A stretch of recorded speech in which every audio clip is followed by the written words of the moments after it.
Alors aujourd'hui, je vais vous présenter ce que j'appelle une approche nuancée de l'utilisation de l'IA générative dans le domaine juridique, basée sur les expériences que nous avons conduites au laboratoire de cyberjustice.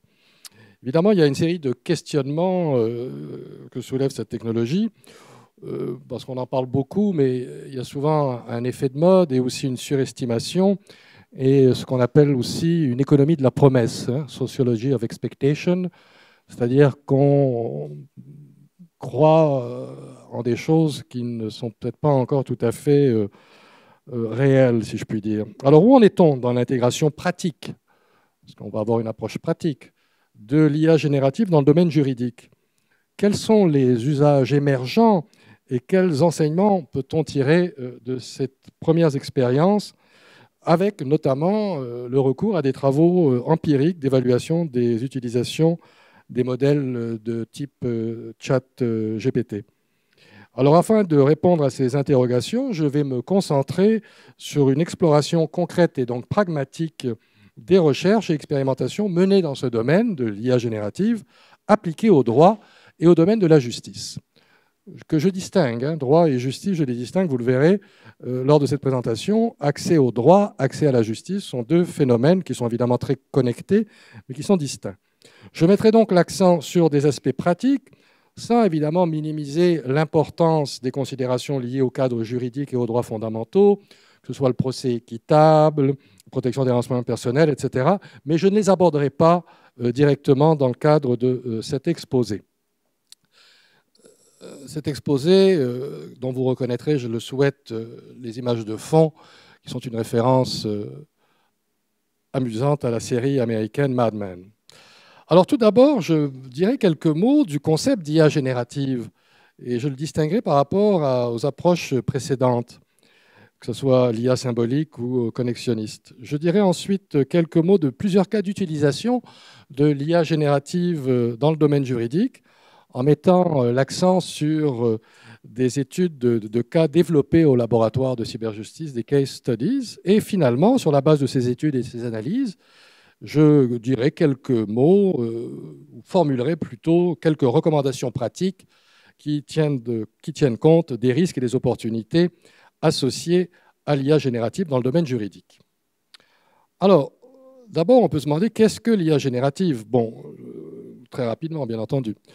Alors, avant d'examiner l'IA générative, revenons brièvement, pour ceux et celles qui sont moins familiers, sur les approches précédentes, qui étaient les approches symboliques ou l'approche connexionniste.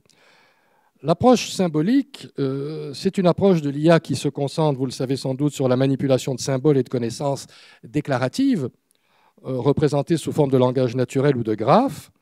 Les systèmes d'IA symbolique utilisent des règles logiques et des heuristiques pour résoudre des problèmes et prendre des décisions. On les a souvent appelés systèmes experts, car ils utilisent une base de connaissances pour résoudre des problèmes spécifiques dans un domaine particulier. Alors si j'en parle, ce n'est pas seulement parce qu'il y a une dimension historique, mais parce qu'on va voir que l'IA symbolique a encore un certain rôle à jouer, particulièrement au regard de l'IA générative, mais j'y reviendrai. Alors par exemple, dans les années 80, au centre de recherche en droit public auquel j'appartiens et auquel appartient le laboratoire de cyberjustice, on avait travaillé sur des systèmes experts, avec Daniel Boursier notamment à l'époque, sur l'éligibilité par exemple des citoyens à l'assurance chômage. C'était évidemment relativement simple. Les avantages de l'IA symbolique, c'est que le fonctionnement des algorithmes est transparent, ce qui n'est pas négligeable en droit, et facilement reproductible afin de comprendre le processus de prise de décision. Le moteur n'improvise pas par lui-même, il agit en fonction des enseignements qu'il a reçus. Et cette catégorie d'algorithmes se définit par conséquent par son explicabilité, à savoir la capacité de mettre en relation et de rendre compréhensibles les éléments pris en compte par le système d'IA pour la production d'un résultat. Bon, il n'y a pas que des avantages, bien entendu, il y a un certain nombre d'inconvénients, et notamment, ce qui n'est pas négligeable, c'est que ces systèmes experts nécessitent un travail très important en amont afin de déterminer les règles pertinentes et de les modéliser, et de modéliser aussi les raisonnements que cette approche suppose, et c'est très long en temps et en argent. De plus, en raison du caractère statique de sa mise en place, toute nouvelle connaissance requiert la mise à jour d'une partie des règles, et selon le domaine, évidemment, cela peut constituer une très lourde charge de travail. Je pense en particulier au domaine juridique où, vous le savez, c'est un domaine relativement dynamique, susceptible d'évoluer en fonction de la législation ou même de la jurisprudence. Et cette approche, surtout, n'est pas vraiment compatible avec certaines tâches complexes. Par exemple, on pense à la conduite automobile, les véhicules autonomes. L'approche connexionniste, elle, évidemment, c'est différent. C'est dans ce contexte, justement, que cette approche connexionniste, apprentissage machine, se révèle particulièrement prometteuse. Cette approche, vous le savez, a fait sortir l'IA de son second hiver, c'est-à-dire cette période creuse où il n'y avait pas beaucoup d'avancées. Contrairement à l'approche symbolique, l'apprentissage machine ne repose plus sur des règles préétablies par des experts, mais sur la déduction à partir de jeux de données préparés par des développeurs. Pour faire simple, l'apprentissage machine utilise un algorithme permettant aux ordinateurs d'apprendre à résoudre des problèmes et d'acquérir des connaissances. En observant et en recherchant des modèles dans les données et en utilisant des boucles de rétroaction pour contrôler et améliorer leurs prévisions, ces machines apprennent automatiquement sans intervention ou assistance humaine. C'est l'exemple classique de l'exposition à la machine de millions de photos ou d'images d'oranges ou de pommes. Les avantages, c'est évidemment que, alors que la personne humaine serait submergée par ces masses de données, l'apprentissage automatique prospère, capable de faire évoluer aussi sa compréhension afin de prendre de meilleures décisions sur la base des exemples qui lui sont fournis. J'ai devancé, excusez-moi. Alors, l'apprentissage machine rencontre néanmoins évidemment des obstacles, là aussi, notamment dans le domaine avec lesquels on ne dispose pas de beaucoup de données, ou lorsque la détermination de la solution est plus complexe que la simple catégorisation entre des pommes et des oranges, et je crois que le droit est un exemple. Effectuer des tâches dans des domaines spécialisés comme le droit est un exercice difficile pour différentes raisons. Je l'ai dit, disponibilité limitée de documents, même si, évidemment, il y en a quand même pas mal, mais aussi, problème récurrent, c'est celui de l'étiquetage correct des données. Chaque fois que je parlais de ces questions il y a plusieurs années avec Yoshua Bengio, un des penseurs du deep learning, il me disait toujours « mais est-ce que tes données sont étiquetées ?» Alors évidemment, ce n'était pas toujours le cas. Donc il y a une ambiguïté qui peut être induite par cette absence d'étiquetage. Et évidemment, une mise à jour régulière du droit et de la jurisprudence qui suppose des révisions fréquentes. Alors ces spécificités constituent autant d'obstacles au développement de systèmes efficaces dans le domaine juridique. L'intelligence artificielle générative, l'IA générative, ne constitue pas une approche nouvelle, mais plutôt une sous-catégorie de l'apprentissage automatique, marquée, vous le savez, par une haute approche statistique, possibilité de prévoir la prochaine lettre, le prochain mot. Elle démontre des caractéristiques qui ont quand même le potentiel de relever les défis identifiés lors des approches antérieures. Contrairement à l'approche symbolique, l'IA générative ne requiert pas de règles explicites prédéterminées pour fonctionner, ce qui libère une charge de travail importante dans son élaboration et ensuite dans ses révisions ultérieures. Bien que cela ait été déjà réalisé grâce à l'approche traditionnelle par apprentissage automatique, l'IA générative semble également être en mesure de surmonter les obstacles que cette approche a rencontrés, comme l'insuffisance de données spécifiques disponibles et l'ambiguïté de son étiquetage, peuvent être compensés par cet apprentissage général de base du modèle, le LLM. La mise à jour régulière n'est pas un problème, car l'IA générative peut s'adapter aux changements de données ou à l'ajout de nouvelles informations. Et en pratique, le processus demeure celui de l'entraînement du système d'IA sur une tâche générale, à savoir la génération de contenu en utilisant des ensembles substantiels de données. Cependant, la différence au regard de l'approche classique de l'apprentissage automatique intervient une fois que les modèles sont établis. Ces derniers ont la capacité alors d'exécuter une multitude de tâches plus spécifiques sans nécessiter un entraînement supplémentaire. À titre d'illustration, prenons justement les modèles texte-image. Voici une image ici générée à partir d'une simple instruction, une photo d'un groupe d'étudiants à Nice écoutant une conférence sur l'IA générative donnée par... Non, pas par Marina.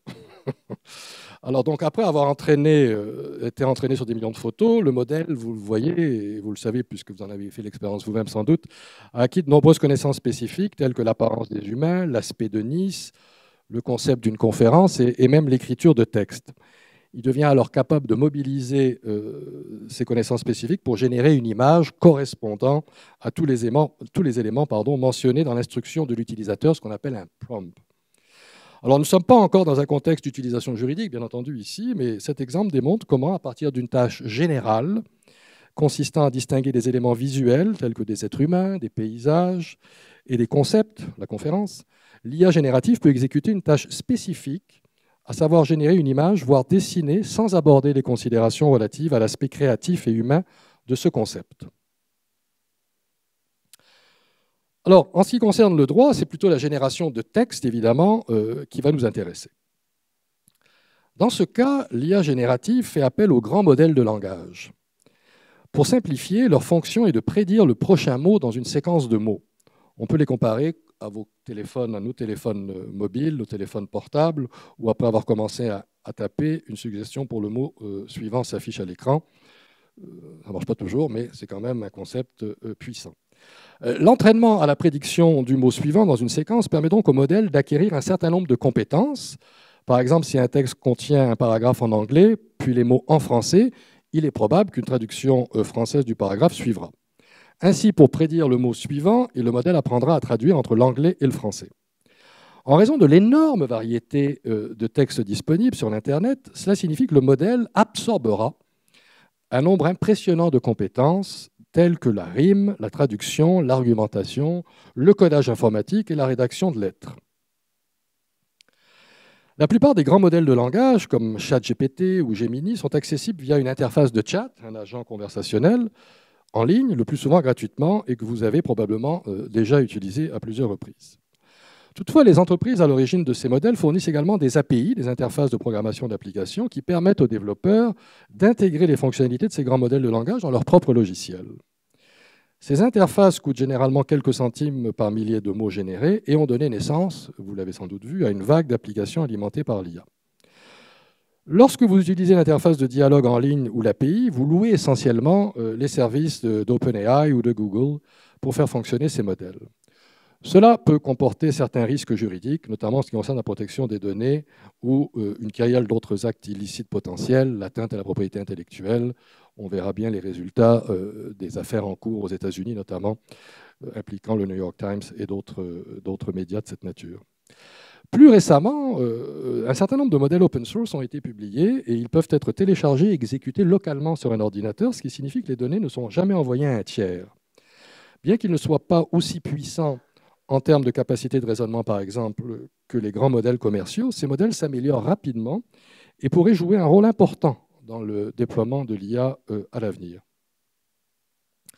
Les limites quand même de l'IA générative, il y en a. Les grands modèles de langage représentent une avancée considérable dans le domaine du traitement du langage naturel et sont capables d'accomplir des tâches qui étaient auparavant très difficiles à réaliser avec les approches précédentes d'IA.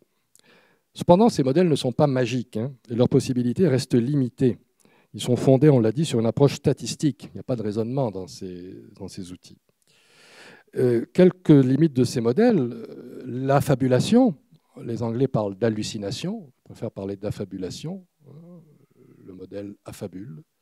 Dit des choses qui semblent vraies, qui sont grammaticalement et syntaxiquement très correctes, mais qui sont fausses. Une surestimation de la performance ou du raisonnement du modèle, la question classique des biais, la discrimination, et évidemment celle de la protection des données. La fabulation. Alors, une des limites les plus importantes, largement médiatisées, concerne les affabulations, ces hallucinations, mais je crois que le mot affabulation est plus correct. D'ailleurs, en anglais, de plus en plus, on emploie le mot confabulation, qui existe aussi en français, qui est plus correct qu'hallucination, parce que les agents conversationnels ne prennent pas de LSD. Alors, ils affabulent, mais ils n'hallucinent pas, mais peu importe. L'une des principales limites des LLM actuels est leur propension justement à affabuler les réponses aux questions, c'est-à-dire à inventer des réponses possibles aux questions. Des réponses plausibles, pardon, aux questions. Ce problème découle du fait que les LLM sont entraînés de manière statistique à prédire un mot suivant plausible. Les modèles ne font donc appel à aucun mécanisme de contrôle ou de vérification susceptible de confirmer la fiabilité d'une information.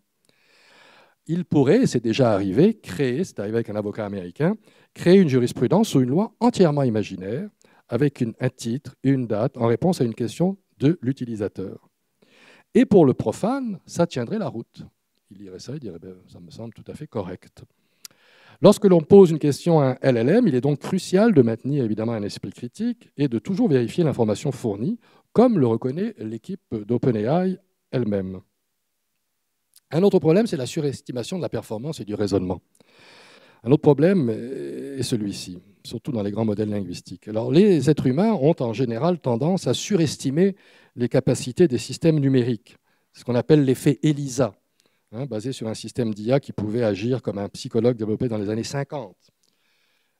Bien qu'il soit basé sur des règles très simples, les gens passaient des heures à interagir avec ce système et avaient l'impression qu'il était intelligent et qu'il leur répondait.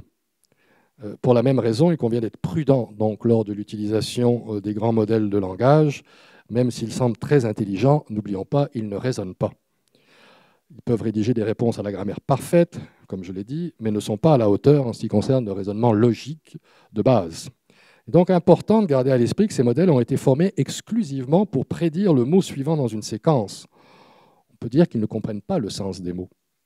Cela met en lumière la nécessité de conserver une certaine prudence, cette approche nuancée dont je parlais, à l'égard des systèmes d'IA qui reproduisent un comportement humain, d'autant plus depuis l'avènement de ces grands modèles. La question des billets, évidemment, très classique aujourd'hui, préoccupation majeure des juristes. Ces billets trouvent leur origine, vous le savez, dans le jeu des données utilisées pour entraîner ces modèles, qui sont souvent issus d'Internet et qui reposent donc sur d'immenses bases de données. Pour remédier à ces problèmes, les entreprises derrière ces modèles agissent sur ces jeux de données pour obtenir des réponses saines et exemptes de biais. Ce processus, appelé apprentissage renforcé par supervision humaine, vise à entraîner le modèle sur des conversations considérées comme idéales et en prenant en compte les retours des utilisateurs. Ce sont souvent les travailleurs du clic, ces tâcherons du web, qui pour 0,001 centimes d'euros font le travail, qui est souvent excessivement pénible. Dans ce contexte, les entreprises prennent des décisions qui relèvent parfois de la politique, puisque quand vous procédez à cet assainissement des textes, vous faites des choix. Et elles peuvent par exemple estimer que certains sujets sont tabous ou que certains groupes ne doivent pas être mentionnés dans un certain contexte. Et cet assainissement donc, a des revers. Cependant, cela peut également entraîner l'apparition de nouveaux biais qui ne sont pas liés aux jeux de données d'origine, mais plutôt à leur nettoyage et à leur structuration. L'exercice n'est pas forcément neutre. La protection des données, évidemment, bon, je n'en parlerai pas plus que ça, vous connaissez cette question. Alors, deuxième partie de la présentation, comment utiliser l'IA générative dans le domaine juridique, maintenant qu'on a rapidement fait état des possibilités de ces outils. Alors, examinons cela plus précisément. Alors, le domaine juridique, vous le savez, repose essentiellement sur le texte. Le droit, c'est de l'information. Les avocats doivent lire des lois, des règles, des contrats, doivent en rédiger. Les juges doivent également prendre connaissance de documents, des lois, des mémoires des parties, etc. Et le public, en général, doit aussi comprendre la loi, en principe, puisque nul n'est censé l'ignorer, afin de savoir comment celle-ci peut s'appliquer à sa situation et donc organiser ses affaires.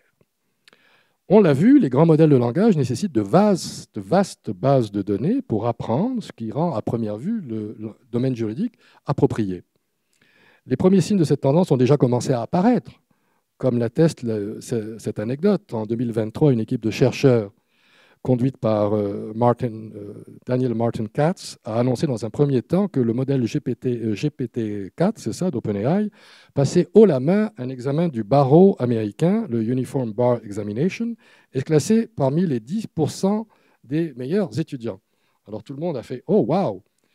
Mais là, on pouvait conclure à ce moment-là, évidemment, que la machine parvenait à surclasser 9 avocats sur 10, et donc, vraiment, ça allait être une révolution. Mais c'était un effet d'annonce qui, comme dans beaucoup dans ce domaine, doit être nuancé dans la foulée de plusieurs travaux de vérification menés par des chercheurs. Eric Martinez du MIT, par exemple, a démontré que cette estimation c'est la prochaine ici exactement, que cette estimation, excusez-moi, était probablement gonflée parce qu'elle compare les résultats de l'IA à ceux d'une population fortement biaisée, c'est-à-dire les candidats qui ont échoué une fois ou à plusieurs reprises à l'examen du barreau. Martinez démontre dans ses travaux que l'IA se classe uniquement parmi les 48% meilleurs étudiants, ce qui est déjà pas si mal, passant pour la première fois l'examen, et simplement parmi les 68% pour ce qui est des compositions écrites. Bref, l'IA fait moins bien que la moitié des étudiants, ce qui est déjà quand même pas mal, mais sans doute moins sensationnel que la nouvelle précédente. Passé ce rappel de principe, j'aimerais tout de même rappeler qu'il existe de nombreuses applications potentielles de l'IA générative dans le domaine juridique. Par exemple, son utilisation est explorée pour le résumé et la classification de documents, la rédaction de documents et la recherche juridique. J'aimerais ici me concentrer sur deux cas d'utilisation spécifiques, tous deux liés à l'amélioration de l'accès à la justice, c'est-à-dire les outils d'information juridique, d'une part, et les outils d'aide à la décision juridique, d'autre part, dans le cadre de procédures de règlement de conflits. Alors, en ce qui concerne l'accès à la justice, le domaine de nos cas d'études au labo concerne l'accès à la justice, un enjeu crucial dans nos sociétés contemporaines.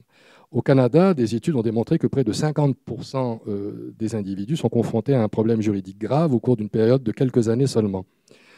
Les chiffres ne doivent pas être bien différents en France. Il s'agit pour l'essentiel de problèmes juridiques dits du quotidien, ce qu'on pourrait également appeler les conflits ou les problèmes de basse intensité, problèmes de consommation, d'endettement, de logement, etc. Les gens ont évidemment du mal à résoudre ces problèmes.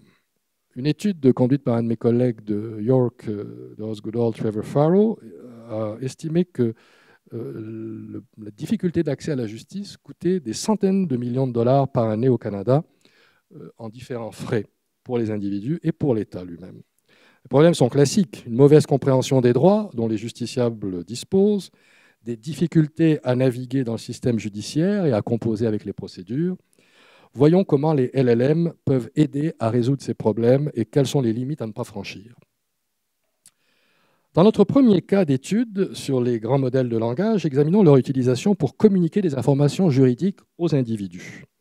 Dans ce cadre, ils peuvent contribuer à surmonter deux obstacles d'accès à la justice. Améliorer la compréhension des droits et, deuxièmement, faciliter l'exercice de ces droits en indiquant à qui s'adresser et comment les exercer. Cependant, il est important de toujours évaluer ces modèles en tenant compte des limites que nous avons présentées précédemment, c'est-à-dire la fabulation, la surestimation, etc., les biais. Alors, un petit exemple. Alors, le prompt, c'est « J'ai une fuite d'eau dans le logement que je loue, je dispose de quel recours ?» Alors, on a posé la question, bon, c'est en anglais, mais j'aurais dû le faire traduire. Hein. Mais alors, voilà la réponse que nous donne ChatGPT. Article 1851 du Code civil du Québec, article 1864, article 1865. Alors, on peut voir un exemple ici, donc, il répond en référant à des dispositions du Code civil. Et quand je lis ça, et vous le lisez, la réponse semble très raisonnable et contient même des références à des articles pertinents. Malheureusement, ces réponses sont affabulées. C'est de la fabulation. Voilà une version corrigée de la réponse quand elle est vérifiée par un juriste. Alors, ce constat, voilà une version corrigée. Alors, vous pouvez le constater, le modèle a cité des numéros d'articles incorrects, des articles inexistants ou partiellement modifiés. Mais pour un amateur, un profane, quand on lit ça, on se dit « Waouh, ouais, ben voilà, j'ai ma réponse, ma fuite d'eau, elle est résolue ». Alors, voilà un exemple de limite qui n'est pas négligeable. Alors, ce constat n'est pas nouveau. Il a été corroboré par de nombreuses études. Au laboratoire de cyberjustice, on a publié une étude de ChatGPT as an Artificial Lawyer qui examine comment les réponses données par ChatGPT se comparent à celles données par le JusticeBot. Je reviens à mon intelligence symbolique. Un autre type d'outil d'aide à la décision qu'on a développé au labo et qui repose pour sa part et en bonne partie sur une approche symbolique. Alors, si ChatGPT excelle en matière d'expérience utilisateur, je suis certain que vous l'avez utilisé, vous le savez, notamment en termes de fluidité des instructions en langage naturel, on a constaté qu'il invente fréquemment des références d'articles de loi ou des citations de jurisprudence, ou même des fois des arrêts complets. D'autres chercheurs ont identifié des problèmes similaires. Dans l'article Large Legal Fiction, Profiling Legal Hallucination, in LLM, Il décrit la fréquence à laquelle les grands modèles de langage affabulent des réponses à des questions sur des affaires relevant du droit fédéral aux États-Unis. Il constate que les modèles hallucinent ou affabulent des réponses dans 70 à 90% des cas. C'est quand même pas mal. Alors, conclusion provisoire, si je puis dire. Alors, comme on peut le constater, utiliser un grand modèle de langage pour générer une réponse juridique précise et correcte ne nous apparaît pas comme un usage adapté de cette technologie. Il ne s'agit pas d'inventer une histoire qu'on veut raconter à ses enfants le soir. On pose des questions juridiques qui ont donc des effets, des conséquences sur les individus. Donc l'exécution de cette tâche se heurte à de trop nombreuses limites, en particulier la fiabilité du résultat. De sorte que cela peut même réduire davantage encore l'accès à la justice en ajoutant des informations erronées à une équation qui est déjà bien complexe. Il est donc essentiel d'être prudent dans les délégations de compétences à l'IA générative et de réfléchir à d'autres façons d'utiliser cette technologie en exploitant ses avantages. Et comme le suggère Simon Wilson, un informaticien très actif dans le domaine de l'IA, il serait préférable d'utiliser ChatGPT comme une sorte de calculatrice de mots, calculator for words. Par essence, un modèle de langage, comme son nom l'indique, doit être appréhendé comme un outil de traitement du langage. Il ne s'agit ni d'un moteur de recherche, ni d'une pierre philosophale. De sorte que ce type d'outil révèle son plein potentiel lorsqu'on lui demande de réaliser une tâche particulière et limitée, devrais-je préciser, à partir d'un ensemble de mots composant un prompt. Alors, produire un résumé, vous lui donnez un texte, lui demandez d'en faire un résumé. Donner une réponse à une question à partir de ces paragraphes de texte, demandez-lui de répondre à une question spécifique à partir des informations qu'ils contiennent, mais un texte que vous lui avez donné. Dans ces contextes fermés et relativement contrôlés comme ceci, ChatGPT et ses équivalents peuvent être en mesure de produire des résultats utiles, tout en limitant la survenance d'erreurs. Au labo, on a exploré plusieurs approches de ce type pour voir si les LLM peuvent être utilisés pour favoriser l'accès à l'information juridique. Et on a trouvé une approche très intéressante, le RAG. Une de ces approches consiste à utiliser une base de connaissances externe fiable pour améliorer le modèle sans avoir besoin de le réentraîner. C'est ce qu'on appelle la génération augmentée de récupération, ou en anglais Retrieval Augmented Generation, RAG en anglais. Alors cette technique du traitement de langage naturel, NLP en anglais, utilise l'extraction et la consolidation de données pour perfectionner le modèle général au moyen d'informations plus précises fournies par une base de connaissances externes.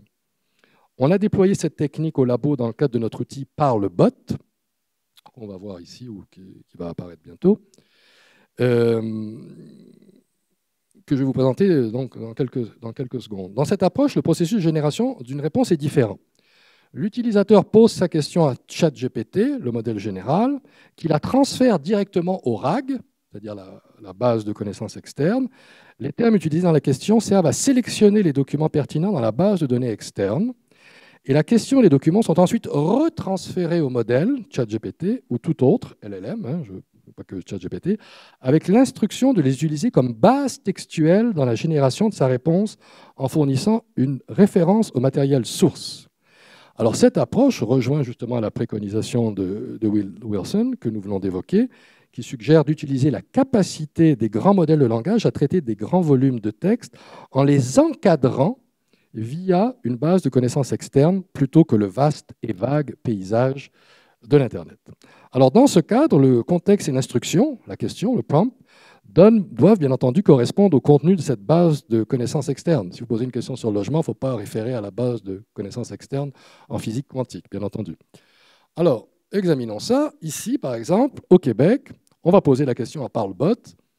Je ne sais pas si vous le voyez, quelle est la durée de garantie au Québec dans un achat de consommation? Alors, si vous posez la question directement à ChatGPT, vous risquez d'avoir une réponse erronée en bonne partie. Mais dans ce cas-ci, si vous lisez la réponse, elle est fiable, elle est correcte. Pourquoi? Parce que nous sommes en partenariat avec l'Office de protection du consommateur au Québec, nous avons utilisé les informations contenues sur le site web, avec leur permission évidemment, de l'Office de protection du consommateur, et le modèle évite d'inventer des réponses. De plus, il est en mesure de référencer explicitement les sources utilisées, facilitant ainsi la vérification des informations générées. Il y aurait pu avoir de la jurisprudence aussi, même à l'appui de cela, parce que c'est une base de connaissances externe qui est fiable. Dans ce contexte, la génération augmentée de récupération, le RAG, a un impact significatif sur les problématiques associées aux grands modèles de langage, car elle limite les risques d'affabulation et fournit des informations vérifiables pour justifier sa génération de contenu. Cependant, cette approche nécessite évidemment que la base de connaissances externes soit fiable et suffisamment complète, pour que la tâche spécifique que le modèle de langage doit traiter, pour la tâche que le modèle doit traiter. L'inclusion d'un humain aussi, parce que quoi qu'on en dise, même OpenAI, etc., il y a toujours des êtres humains dans la boucle, que ce soit pour le nettoyage de la base éventuellement. Mais l'inclusion d'un humain dans le processus pour améliorer les résultats d'un grand modèle de langage est une autre approche qu'on a explorée au labo, notamment avec le JusticeBot, un outil d'aide à la décision juridique développé en interne. Alors JusticeBot, j'en ai parlé brièvement tout à l'heure, ça prend la forme d'un système expert, vous le voyez ici, basé sur des arbres décisionnels et l'IA symbolique, c'est-à-dire qu'il repose sur des règles explicites. L'accès, on a travaillé avec le tribunal administratif du logement, c'est en matière de logement, la relation locataire-locateur, et on a développé cet outil qui donne des réponses correctes, puisqu'il a été évidemment fabriqué humainement, si je puis dire. Enfin, ils sont tous fabriqués humainement, mais enfin, avec une supervision humaine très importante. L'avantage de cette méthode, je l'ai dit, c'est sa transparence et son explicabilité. Les experts juridiques ont ainsi la possibilité de vérifier les réponses données dans n'importe quelle circonstance. Sur cette image, vous pouvez donc voir la version développeur, ici, du système JusticeBot dans sa version dédiée au litige entre bailleurs et locataires.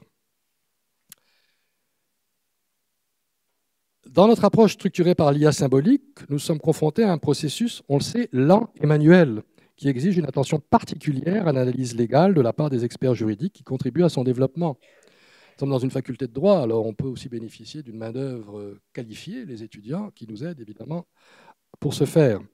Mais pour pallier cette limitation, parce que faire les parcours, ça peut être très long, dépendant, les parcours, c'est à partir de questions, êtes-vous locataire, locateur, déjà là, est-ce que vous avez un problème de fuite d'eau, un problème de paiement de loyer, de retard du loyer, etc. Et à ce moment-là, on prend différents parcours. Donc l'objectif est de faire générer à ce moment-là, d'utiliser GPT-4 pour créer automatiquement des parcours à partir du texte de loi. Alors l'objectif est de faire générer, plutôt que de le faire nous-mêmes, l'objectif est donc de faire générer au modèle de langage des parcours guidés qui seront ensuite vérifiés et ajustés par un expert juridique. Nos recherches ont révélé que 40% des parcours générés par GPT étaient conformes à la logique juridique contenue dans l'article de loi visé, tandis que 50% nécessitaient un ajustement et 10% étaient difficilement exploitables. Alors 60% en droit, c'est évidemment beaucoup trop. On ne peut pas dire 6 chances sur 10 de vous tromper, ce n'est pas permis, ce n'est pas possible. Dans cette approche, un humain reste donc toujours présent pour vérifier le contenu et garantir son exactitude. Le modèle agit ici comme un facilitateur de cette tâche, rendant les experts juridiques plus efficaces dans leur travail sans les remplacer. Ça va plus vite, mais il y a toujours un humain dans la boucle. Le produit final de cette collaboration est donc un système expert qui peut fournir des informations juridiques sûres et vérifiées aux individus non experts. Ainsi, le modèle de langage est utilisé comme un élément d'une chaîne de développement combinant la sécurité de l'approche symbolique avec la sophistication des grands modèles de langage. Dans notre second cas d'étude, on va aborder la résolution de litiges par le biais d'un grand modèle de langage. Si informer les justiciables sur leurs droits et la manière d'exercer constitue évidemment une première étape essentielle, il est aussi crucial qu'ils puissent effectivement résoudre leur litige. Vous êtes informé, étape suivante, résoudre le litige. Le système judiciaire, vous le savez autant que moi, est un souvent parcours du combattant pour les justiciables qui éprouvent des difficultés à comprendre les règles et les procédures, ce qui constitue évidemment un obstacle majeur à l'accès à la justice. La résolution en ligne des conflits, ODR en anglais, ODR, Online Dispute Resolution, qui implique l'utilisation d'une plateforme en ligne pour permettre aux individus de négocier et de résoudre un conflit, a émergé comme une alternative solide au système judiciaire traditionnel au tournant du 3e millénaire. Elle avait d'abord développé pour résoudre les conflits nés sur Internet. Dans les années 90, avec l'émergence d'Internet grand public, nous, juristes, nous sommes posé la question tout de suite, mais qu'advient-il s'il y a un problème au plan d'un achat de consommation, hein, tout de suite, droit international privé, quel est le droit applicable, quel est le tribunal compétent. Bon, mais pour un achat de 100 € entre deux parties qui sont à 3000 km l'une de l'autre, disons que ce n'était pas le modèle idéal. Alors, on avait développé, à l'Université de Montréal notamment, avec quelques collègues américains, les premières plateformes au monde de règlement en ligne des conflits en utilisant la négociation, la médiation, voire l'arbitrage pour faciliter le règlement des conflits. C'est développé pour Internet, mais ensuite, ça s'est déployé, si je puis dire, dans le système judiciaire classique. Et aujourd'hui, ça constitue souvent la porte d'entrée de plusieurs tribunaux aux États-Unis et au Canada. Au laboratoire, on a développé la plateforme PARL, donc, pour plateforme de règlement en ligne des conflits, une plateforme d'ODR qui permet à une partie donc, de déposer une plainte, de régler un litige avec la partie adverse. Si aucun accord n'est trouvé, un médiateur peut alors intervenir et assister les parties dans la résolution du litige. PARL a été adopté par plusieurs organismes et tribunaux au Canada, notamment l'Office de la protection du consommateur dont je parlais tout à l'heure, le tribunal d'autorité des condominiums, des copropriétés en Ontario, le gouvernement de Saskatchewan, on règle même des conflits de contravention et aussi de consommation. Et j'ai le plaisir de le dire, un projet pilote va être lancé en France, en collaboration avec le ministère de la Justice français, dans 2 ressorts, la Cour d'appel de Versailles et la Cour d'appel de Colmar. Nous avons justement reçu le garde des Sceaux il y a 2 semaines à Montréal. Alors, les résultats de cette plateforme sont remarquables. Et ça, c'est des chiffres du ministère de la Justice du Québec. En tout, pour la plateforme de consommation, 84% des utilisateurs ont pu résoudre leur litige grâce à la plateforme, dont 60% au stade de la négociation, c'est-à-dire le vendeur et l'acheteur seul à seul, et 24% lors de la médiation. La durée de la procédure est ainsi 24 fois plus rapide que son équivalent dans le système judiciaire et un coût 12 fois moins élevé. Dans le système judiciaire canadien, québécois, si vous avez une machine à laver que vous avez achetée qui est cassée ou qui ne marche pas, quoi, vous pouvez évidemment aller devant la division des petites créances de la Cour du Québec. Vous allez avoir une date d'audition dans 24 mois, 2 ans. Avec la plateforme PARL, votre conflit est résolu en 26 jours en général. Donc, vous comprenez que la satisfaction des utilisateurs qui atteint 90%, qu'ils perdent ou qu'ils gagnent, est un taux tout à fait compréhensible. Alors, qu'est-ce qu'on a fait avec les grands modèles de langage avec ces plateformes? On a développé le LLM Mediator. Au laboratoire, on a donc entrepris d'explorer l'utilisation des grands modèles de langage pour assister une plateforme d'ODR, ce qui a conduit donc à la création de ce LLM Mediator. Alors, pour illustrer son fonctionnement, voilà un exemple fictif d'une conversation entre 2 parties, Jane et John, en désaccord sur la cause d'un dommage à un canapé. Évidemment, les plateformes de règlement en ligne de conflit ne sont pas destinées à résoudre des problèmes de droit constitutionnel. Nous parlons de conflits de basse intensité. Là, il s'agit d'un canapé. Donc la discussion se poursuit entre les deux, ils négocient sans qu'aucune résolution amiable ne soit trouvée. Au contraire, la situation peut même s'aggraver et dans un moment de colère, l'une des parties pourrait même envoyer un message agressif, qui ne l'a pas fait, qui aurait un impact sur la suite de la médiation. Quelques mots du capitaine Haddock, Bashi Bouzouk, etc. Et je suis évidemment très aimable quand je dis ça. Alors effectivement, ici, ça tourne mal puisque la personne lui dit « espèce d'idiot, tu ne comprends rien ». Alors le système, à ce moment-là, intervient et incite la personne qui a parlé de cette manière à réviser son message et à parler de manière plus positive. Elle est en mesure, évidemment, de deviner que Bashi Bouzouk, anacolute, etc. ne sont pas des expressions à employer dans le cadre d'une négociation. Alors elle lui dit, écoute, je crois que peut-être tu pourrais peut-être utiliser cette formule qui serait peut-être préférable. Évidemment, la partie garde toute liberté d'agir. Elle peut dire, non, je veux continuer à dire anacolute, bon d'accord, c'est ton choix. Mais l'outil présente une réponse un peu plus diplomatique, dirions-nous. Nous avons aussi utilisé LLM Mediator pour le médiateur lui-même. Alors, quand la négociation échoue, un médiateur, donc une personne humaine, intervient. Alors, imaginons que la conversation se soit poursuivie et que les parties n'aient toujours pas réussi à trouver un accord. Eh bien, un médiateur donc est assigné au conflit et cherche à faciliter un règlement. Avec LLM Mediator, le médiateur peut solliciter une suggestion d'intervention de l'outil. Dans ce cas, le grand modèle de langage consulte l'ensemble de la discussion ayant eu lieu et génère une proposition que le médiateur peut choisir d'envoyer ou pas. Ici, on lui fait une proposition.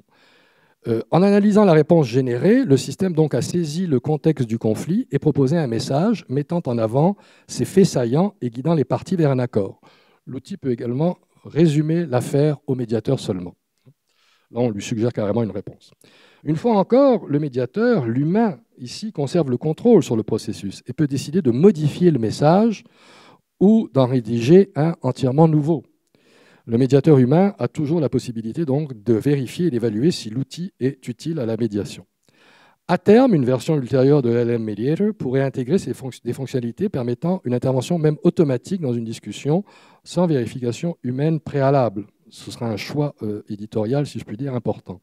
Cependant, ce développement, s'il devait advenir, nécessiterait des avancées significatives pour s'assurer que les limites des LLM, telles que les affabulations, qui n'est pas une limite mince, n'entravent pas la médiation, mais l'assistent véritablement. Cette fonctionnalité pourrait aussi contribuer à faciliter l'accès à la justice en offrant un cadre de médiation pour des litiges de basse intensité pour lesquels l'intervention d'un médiateur humain n'est pas nécessaire ou lorsque ces derniers ne sont pas disponibles en nombre suffisant. Et aussi, LLM Mediator, je ne l'ai pas mentionné ici, mais fait aussi des vérifications parfois de la nature de l'entente à laquelle les parties sont arrivées pour vérifier que cette entente soit bien légale et ne floue pas une partie. Alors, rapidement maintenant en conclusion, quelques recommandations. Maintenant qu'on ait examiné ces cas d'études de l'IA générative, quelques exemples parmi d'autres que nous menons au labo. C'est évidemment l'importance de comprendre d'abord les performances et les cas d'études. Alors le premier élément concerne les capacités significatives des LLM pour certaines tâches, démontrant alors des prouesses qui dépassent ce que nous avions évidemment précédemment observé dans le domaine de l'IA. Cependant, cette observation doit être formulée avec nuance.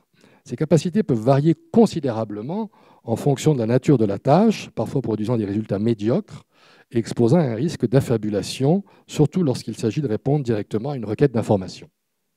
En revanche, ces modèles révèlent tout leur potentiel lorsqu'ils sont complétés par l'utilisation d'une base de données externe fiable, le RAG, notamment pour des tâches telles que la synthèse d'informations juridiques, la création d'arbres de décision ou la rédaction d'interventions en médiation, comme on vient de le voir.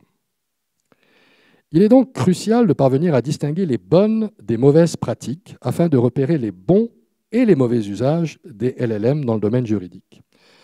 Une étude menée dans le domaine de la consultance par Delacroix et d'autres a mis en lumière cette nécessité. Les chercheurs ont demandé à 758 personnes d'effectuer diverses tâches de consultance. Bon, ce n'est pas du droit, mais il y a beaucoup de textes là-dedans, tels que le développement d'idées de produits, la résolution de problèmes commerciaux et la rédaction de textes percutants, certains utilisant ChatGPT et d'autres pas. Les résultats ont montré que pour la plupart des tâches, les consultants ayant accès à ChatGPT étaient 25% plus rapides et produisaient des résultats d'une qualité supérieure de 40%. Bon, ces chiffres sont toujours un peu surprenants, mais quand même.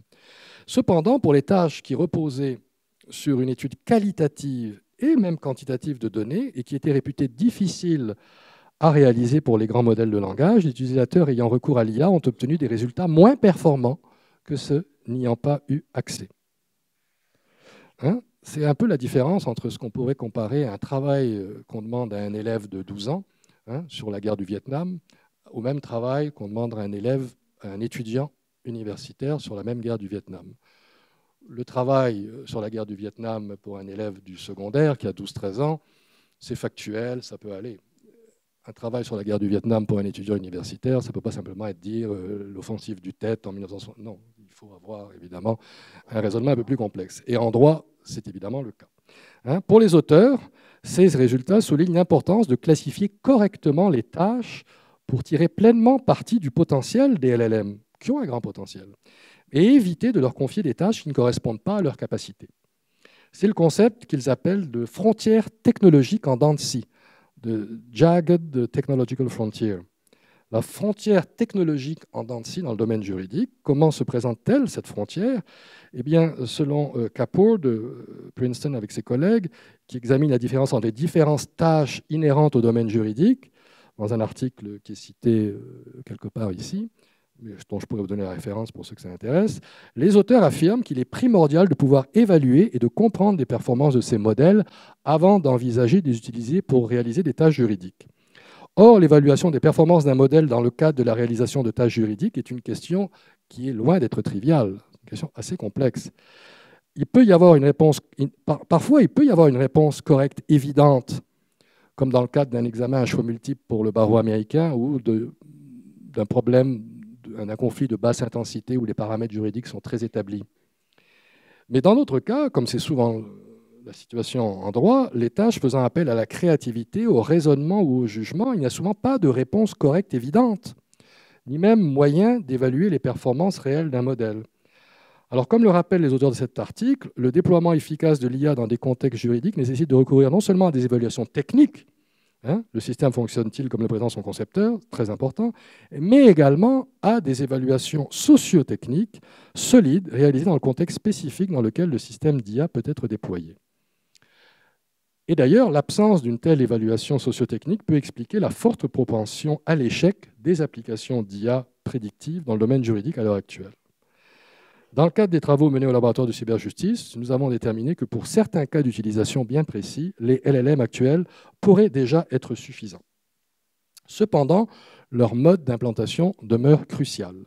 Lorsqu'une personne conserve le contrôle sur le processus et a la possibilité de vérifier les réponses générées par le modèle, celui-ci peut agir effectivement comme support de l'utilisateur, améliorant ainsi l'efficacité et réduisant les risques d'affabulation. En revanche, fournir des informations à des personnes non expertes sans base de connaissances externes fiables, le RAG, et qui ne peuvent pas vérifier la véracité de ces informations n'est pas recommandé pour l'instant. Parce que jusqu'ici, on a fait surtout, pour la plupart d'entre nous, des usages assez ludiques de ces outils, et ça fonctionne, ça va bien. Mais quand on franchit le pas et qu'on veut commencer à donner des informations de nature juridique, la prudence, évidemment, s'impose. D'autres études seront donc nécessaires pour obtenir une compréhension graduée de ce que peuvent ou ne peuvent pas faire ces outils dans le domaine juridique. Parce qu'évidemment, la question de la responsabilité va se poser dans l'utilisation de ces outils d'IA générative. C'est évidemment une question cruciale. Alors que de plus en plus d'individus et d'entreprises utilisent ces outils pour diverses tâches, la détermination de la responsabilité en cas de réponse erronée va devenir de plus en plus pressante. Un exemple récent au Canada illustre ce problème.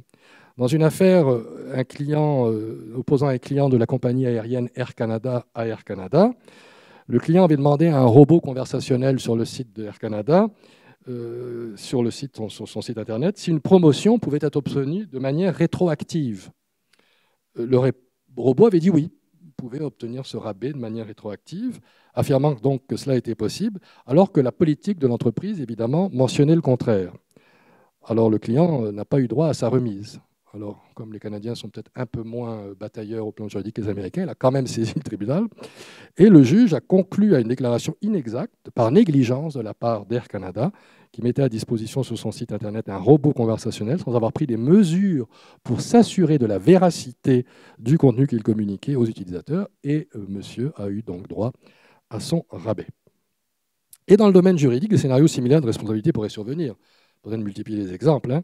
Que se passe-t-il si un robot induit un utilisateur en erreur avec des informations erronées causant des dommages plus sérieux qu'un billet d'avion L'entreprise peut-elle se dégager de la responsabilité par un simple avertissement ou des clauses générales Une distinction doit être faite entre les systèmes généraux et ceux dédiés au droit. Les avocats peuvent aussi faire des erreurs, mais ils disposent d'assurances contre les fautes professionnelles pour protéger leurs clients. Un système similaire serait-il envisageable pour les chatbots juridiques? Ce sont des questions ouvertes qui joueront évidemment un rôle important dans l'élaboration de l'utilisation de ces outils basés sur des LLM et leur utilisation dans le système juridique. Rapidement, quels sont les effets sur le système juridique lui-même? Bon, il est un peu tôt encore pour se prononcer. Il faut se questionner évidemment sur les effets d'utilisation de ces modèles sur le système juridique. À ce stade, ChatGPT reste un phénomène nouveau et consort, puisqu'il y en a d'autres. Je parle de lui, mais il y en a bien d'autres, et que leur impact est encore difficile à apprécier. Des études récentes ont commencé cependant à développer leur potentiel dans divers domaines, y compris en droit. La notion de frontière technologique en dents de scie dont je parlais tout à l'heure met en lumière la capacité des modèles à exceller dans certains aspects de la consultance tout en montrant leurs faiblesses dans d'autres. À celle-ci, nous pouvons ajouter une autre étude où les chercheurs ont demandé à 453 professionnels d'effectuer des tâches d'écriture et ont donné à la moitié d'entre eux accès à ChatGPT. Alors, la recherche a démontré que ChatGPT augmentait la productivité et la qualité tout en réduisant l'inégalité entre les travailleurs, une sorte de moyennisation au bénéfice des travailleurs les plus faibles. Dans le domaine du droit, une étude intitulée Better Call GPT, sur la série américaine Better Call Saul, est arrivé à des résultats similaires en comparaison les juristes en droit du travail au grand modèle de langage lors des examens de contrat, pour des tâches très très limitées, hein, et très paramétrées. Vérifier si un contrat respectait certaines normes ou non. Les conclusions suggéraient donc une influence significative sur des LLM, sur l'industrie juridique. Une possible perturbation de la demande d'un poste juridique pour les niveaux débutants. Parce que pour des travaux de base, ChatGPT, surtout s'il est couplé à un RAG, peut être assez efficace et surtout plus rapide qu'un jeune ou une jeune stagiaire. Donc, un avantage concurrentiel pour les premiers à adopter cette technologie. Donc, en conclusion, les grands modèles de langage peuvent être bénéfiques pour certaines tâches, mais moins performants pour d'autres. Ces outils ont le potentiel d'avoir un impact majeur sur la pratique juridique, offrant aux avocates et aux avocats des outils améliorant in fine l'accès au droit et l'accès à la justice. Cependant, ça nécessite une collaboration étroite avec les professionnels du droit pour établir un cadre approprié d'utilisation de l'IA, puisque l'expert juridique sera toujours nécessaire pour valider, évidemment, l'exercice. Alors, l'adage selon lequel l'IA ne remplacera pas les avocats, mais les avocats utilisant l'IA remplaceront ceux qui ne le font pas, commence peut-être à se matérialiser. Alors, la situation présente également des opportunités, notamment dans la conception de l'encadrement raisonnable des outils d'IA générative, et c'est pour ça que j'encourage évidemment toutes et tous à participer à cette discussion.